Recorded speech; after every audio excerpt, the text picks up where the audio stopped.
આમ આદમી પાર્ટીના રાજકોટના ઉમેદવાર રાહુલ ભુવા દ્વારા જે કોર્પોરેશનની ટીમ દ્વારા બેનરો આમ આદમી પાર્ટીના ઉતારવામાં આવ્યા હતા તેને લઈને બબાલ કરી હતી અને ઘટનાનો વિડીયો સોશિયલ મીડિયા ઉપર વાયરલ થયો હતો। આ ઘટના બાદ હવે રાહુલ ભુવા સામે પોલીસે ફરિયાદ નોંધી છે અને આને લઈને આમ આદમી પાર્ટીના પ્રદેશ પ્રમુખ ઈશુદાન ગઢવીની પ્રતિક્રિયા સામે આવી છે। તેઓ શું કહી રહ્યા છે વિગતે વાત કરીએ।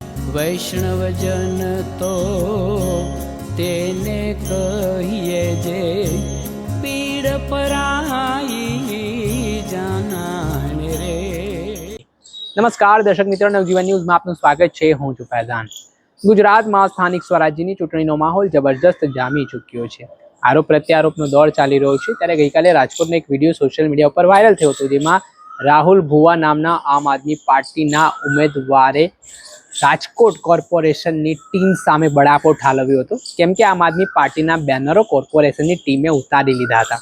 આને લઈને વિવાદ પણ વકર્યો હતો।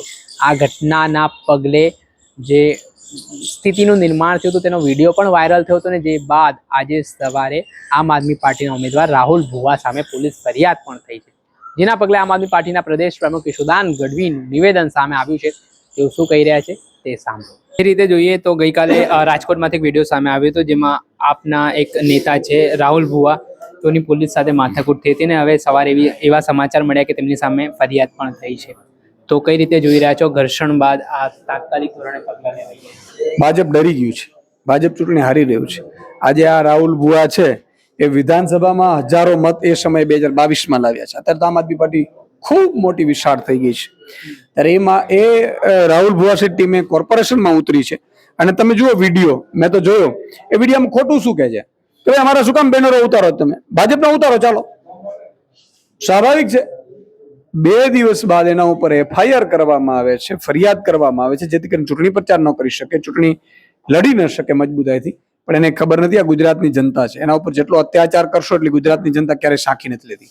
એમાં જે દબાણ ખાતાની ટીમ આવી હતી તો એ બેનરો એટલે દબાણમાં આવતા એવી વાત દબાણ ખાતાની ટીમ દ્વારા કરવામાં આવી રહ્યું છે, તો તેમની સાથે ઉદ્ધતાઈ ભર્યું વર્તનને જે ભાજપની દલાલી કરે પ્રકારના શબ્દનો ઉપયોગ કરવામાં આવ્યો। એટલે હું એ જ કહું છું ને કે તમે જુઓ વિડીયો, અદાલતમાં જાઓ, કોણ અદાલતમાં જાઓ કહેશે અદાલતમાં, ભાઈ આ તો અધિકાર છે, મૌલિક અધિકાર છે ભાઈ।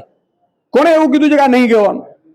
કોણે એવું કીધું છે કે ભાઈ, અને ભાઈ બેનરો ઉતરે તો બધાય પાર્ટીનો ઉતરે ને, કેમ આમ આદમી પાર્ટીને એકને જ ઉતરે છે? આમ આદમી પાર્ટી ડરી ગયા છે એનો મતલબ નથી કે તમે દરેક સિસ્ટમ અમારી સામે લગાડી દો।